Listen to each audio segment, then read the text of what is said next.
Halo guys, kembali lagi di Babisik Channel. Belajar biologi semakin asik tentunya bersama Kak Edi.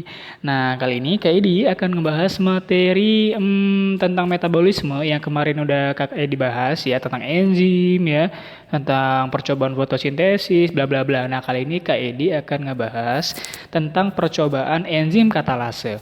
Percobaan enzim katalase ini banyak sekali dibahas di materi metabolisme, lebih tepatnya di materi katabolisme ya. Jadi nanti ada percobaan menggunakan hati ayam, kemudian ditambahkan dengan NaOH, ditambahkan dengan HCl atau dipanaskan ya. Ini ada dua tabel ya. Nanti kamu bisa lihat tabel 1. Ini kalau yang tabel 1 hanya ngebahas tentang pH ya. Kalau yang suhu dan pH nanti di sebelah sana ya. Nah, jadi itu pembukanya. Oh ya, kayak diingetin lagi nih ya, bagi kalian yang belum berlangganan di channel kayak yuk langsung aja klik tombol subscribe-nya. Dan jangan lupa nanti berikan tombol like setelah kamu tonton video ini ya. Yuk kita mulai penjelasan dari enzim katalase. Dasar kita memahami percobaan enzim katalase ini adalah kalian harus paham dulu konsep dari enzim katalase itu sendiri guys ya. Katalase itu apa sih Kak gitu kan? Itu sebenarnya ada sebuah reaksi ya. Kayak dijelasin dulu nih reaksinya. Jadi biar paham dulu ya reaksinya. Reaksinya itu begini guys. Kalau kamu nanti lihat ada suatu reaksi penguraian atau dibongkar yaitu H2O2. Ini akan dibongkar menjadi H2O ditambah oksigen. Itu guys ya. Dan ini kalau kamu lihat secara persamaan reaksi kimianya kan itu belum setara nih. Nah, kalau belum setara berarti harus kita setarakan dulu dengan cara menyetarakan koefisiennya ya kan menjadi seperti ini. Coba nanti kamu cek lagi apakah sudah setara atau belum gitu ya. Nah, bagi yang belum tahu apa itu H2O2, H2O2 itu merupakan racun ya, racun hasil proses respirasi. Jadi kalau kita melakukan respirasi, kita pasti akan menghasilkan zat sisa berupa racun di mana racun itu harus kita proses supaya tidak menjadi racun lagi ya. Dan ini namanya adalah hidrogen peroksida ya. Hidrogen peroksida. Dan ini apa nih? Ini air ya kan? Dan ini adalah oksigen. Dan ini prosesnya ini bisa berlangsung jika dibantu dengan enzim. Nama enzimnya adalah ya ini yang kita bahas ini, yaitu enzim katalase. Gitu guys ya. Jadi hidrogen peroksida itu di sini berperan sebagai siapa? Hidrogen peroksida di sini berperan sebagai substrat. Jadi H2O2 ini adalah substratnya ya. Jangan lupa substratnya. Substrat. Sedangkan kalau kamu lihat di sana ada hati ayam atau hati kambing terserah lah, pokoknya hati ya. Nah, hati itu dia berperan sebagai enzimnya. Kok enzim Kak? Iya, karena di dalam hati nanti ditemukan banyak sekali enzim-enzim katalase atau enzim yang menguraikan racun menjadi bukan senyawa racun lagi gitu guys ya. Jadi bedakan dulu H2O2 ini substratnya, sedangkan hati ayam yang digunakan di sana adalah berperan sebagai enzimnya. Siapa enzimnya? Katalase. Jadi ada alasan kenapa menggunakan hati, karena hati mengandung enzim katalase. Jadi sumber enzimnya itu pada organ hati ayam yang kamu gunakan saat praktikum atau percobaan. Gitu ya. Itu dulu dipahamin. Next, selanjutnya sebelum kita ngebahas tabel ini lagi, kamu harus juga pahami tentang konsep yang namanya enzim. Kakak kebawain ya. Yang namanya enzim katalase itu punya ciri khas ya. Jadi ingat enzim itu punya rentang pH dan rentang suhu yang berbeda-beda ya. Katalase itu dia sangat suka dengan suhu atau rentang suhu mungkin sekitar 37 ya. Dia sukanya 37. Kalau di atas 37 mungkin dia nggak bagus atau di atasnya lagi makin nggak bagus alias rusak gitu ya. Sedangkan pH-nya dia cenderung suka dengan pH netral atau pH 7. Kalau di bawahnya gimana Kak? Nggak aktif atau jelek. Kalau di atasnya mungkin ada tapi sedikit nanti hasilnya. Kayak gitu guys. Itu dulu aja dipahamin ya. Suhunya harus optimum. pH-nya harus netral. Jadi dalam kondisi yang seperti ini, nanti kerja dari enzim katalase akan lebih optimum gitu ya. Dan selanjutnya itu aja konsepnya. Suhu dan pH. Suhunya maunya berapa? pH-nya maunya berapa? Gitu ya. Itu optimumnya dia, bagusnya di situ. Kalau nggak di situ dia jelek gitu ya. Gelembung ini apa Kak maksudnya? Gelembung itu ya, Kakak naikin lagi ya. Gelembung ini sebenarnya adalah oksigen, guys. Jadi ini ke sini ya. Munculnya gelembung adalah indikator bahwa suatu proses penguraian tadi menghasilkan oksigen atau gelembung. Itu ya. Yuk kita coba bahas ya. Lanjut. Di sini ada suatu percobaan. Percobaan nomor 1 itu hanya H2O2. Mungkin nanti satuannya mililiter atau berupa cairan atau liquid ya. Kalau dibilang cuma H2O2, apakah bisa muncul gelembung? Kakak tanya. Ya tidak bisa dong ya kan. Lihat H2O2, lihat yang di atas reaksinya. H2O2 ini bisa menghasilkan air dan oksigen jika dibantu dengan enzim katalase. Siapa enzim katalasenya? Hati. Di nomor 1 ini cuman substratnya doang. Apakah bisa berubah? Ya nggak bisa. Ibaratnya kamu mau masak nasi, apakah beras itu kamu diamkan saja jadi nasi? Kan nggak mungkin ya, beras harus kamu panaskan, kan gitu kan, dikasih air. Gitu kan, baru jadi nasi. Sama dengan ini, apakah H2O2 kalau didiamkan doang bisa jadi gelembung? Ya nggak bakal ada. Makanya nanti di sini gelembungnya adalah negatif. Atau kosong, ya nggak ada sama sekali gelembung gitu ya.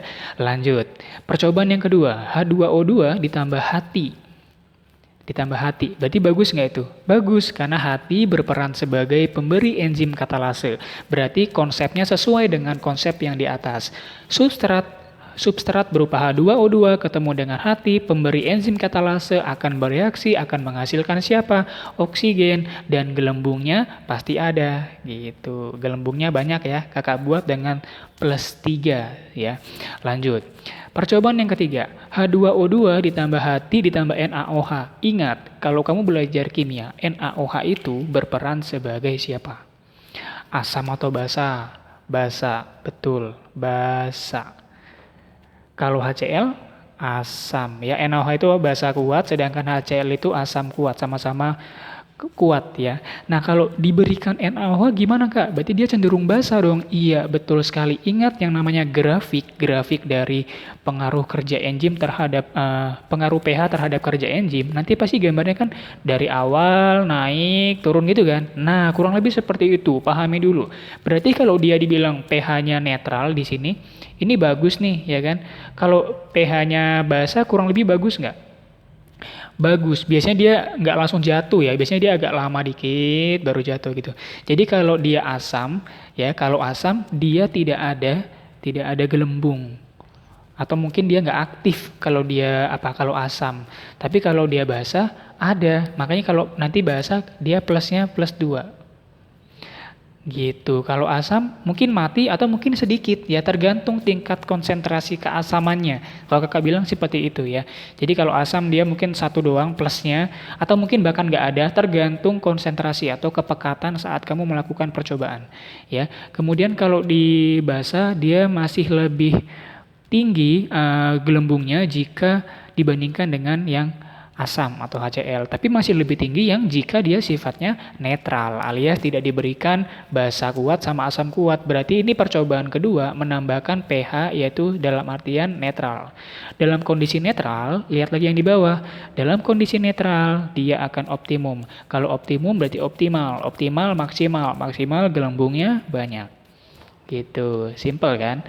Next, kita lanjut ke bagian yang suhu dan pH.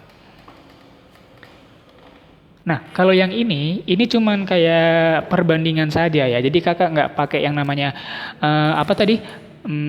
H2O2 tambah hati, nggak usah. Jadi kayak ibaratnya kalau H2O2 ditambah hati kemudian diperlakukan seperti ini tambahannya. Kakak ulang ya, jadi nomor yang tabel 2 ini di belakang sini itu ibaratnya H2O2 tambah hati tambah pH 3, H2O2 tambah hati tambah pH 7, kayak gitu ya. Jadi ini biar lebih simpel aja gitu. Gimana kalau pH-nya 3, pH-nya 7, pH-nya 12? Nah, berarti kita konsepnya sama kayak tadi ya. Konsepnya gini, kalau dia pH 3 mungkin terlalu asam. Kalau terlalu asam gimana? Ya mungkin tidak ada gelembung atau sedikit, kan gitu. Kalau pH 7 banyak gelembungnya, karena memang dia sukanya dalam kondisi netral. Kalau basa mungkin ada, tapi sedikit, kayak gitu, ya kan? Nah sama kan konsepnya? Konsepnya dia maunya netral ya, kalau suhunya netral, pH-nya netral ya dia bagus gitu. Kalau nggak netral alias asam banget atau basa banget ya dia nggak bagus. Kalau yang ini, suhu dia maunya 37, ya berarti dia bagus nih, gelembungnya banyak. Kalau 40 masih bisa nggak ada, tapi mungkin sedikit. Karena kan rentangnya nggak terlalu jauh ya, 37 sama 40 ya. 37 sampai 40 kan cuma beda rentang 3 derajat Celcius saja ya. Sedangkan yang 60 derajat itu kan udah panas banget tuh. Ibaratnya kalau air kan panas banget tuh, udah mendidih kan kalau di atas 40 itu. Nah kalau suhunya 60 berarti sangat panas. Ingat, enzim tidak suka suhu yang panas. Semua enzim tidak menyukai suhu yang terlalu panas. Jika terlalu panas, nanti dia bisa mengalami denaturasi. Berarti gelembungnya nanti tidak ada. Karena kalau dia udah 60, nanti enzimnya akan mengalami suatu proses yang dinamakan denaturasi. Atau nama lainnya pecah protein. Proteinnya pecah guys. Kalau pecah gimana? Hancur lah ya kan. Hancur nggak bisa kerja dia. Gitu ya. Nah, kurang lebih itulah penjelasan untuk percobaan enzim katalase. Yang Kak Edi perlu ingatin lagi adalah kalian harus pahami konsepnya ya guys ya. Konsepnya. Jadi nggak banyak-banyak sebenarnya kalau kamu itu praktikum. Yang lebih kamu tekankan adalah memahami konsepnya. Kalau konsepnya kamu udah bisa, ya udah gitu. Konsepnya di mana Kak? Ini konsepnya. Cuma ini doang kan. Substratnya siapa, enzimnya siapa. Kemudian syaratnya gimana nih syaratnya? Suhunya harus segini, pH-nya harus segini. Ya kalau nggak sesuai itu ya jelek gitu aja kan. Jadi nggak usah ribet gitu ngejelasinnya. Dan kenapa dikasih basa? Untuk mengetahui apakah nanti gelembungnya bagus, banyak apa enggak. Dikasih asam ya sama halnya gitu ya kan. Untuk mengetahui apakah gelembungnya banyak atau enggak. Kenapa menggunakan hati? Karena hati adalah sebagai tempat dihasilkannya enzim katalase atau banyak terkandung enzim katalase. H2O2 berperan sebagai substrat. Siapa H2O2? Hidrogen peroksida yang merupakan adalah racun dari hasil samping respirasi atau ending respirasi akan menghasilkan hasil sampingan berupa racun namanya H2O2 dan harus diproses di hati. Kenapa di hati? Karena hati memiliki enzim katalase. Gitu. Suhu sama pH. Artinya dari percobaan ini kita bisa mengambil kesimpulan bahwa kerja enzim katalase dipengaruhi oleh suhu dan pH. Gitu aja, simple ya. Oke guys, cukup dulu untuk penjelasan kayak ini tentang percobaan enzim katalase. Jika kalian masih ada pertanyaan, silahkan tinggalkan komen kamu di bawah ya. Mudah-mudahan kayak bisa jawab ya. Yang penting kamu masih bertanya dengan konteks yang berhubungan dengan ini ya. Jadi jangan kemana-mana gitu. Pertanyaannya pastikan tentang enzim katalase. Basic Channel, belajar biologi semakin asik tentunya bersama Kak Edi.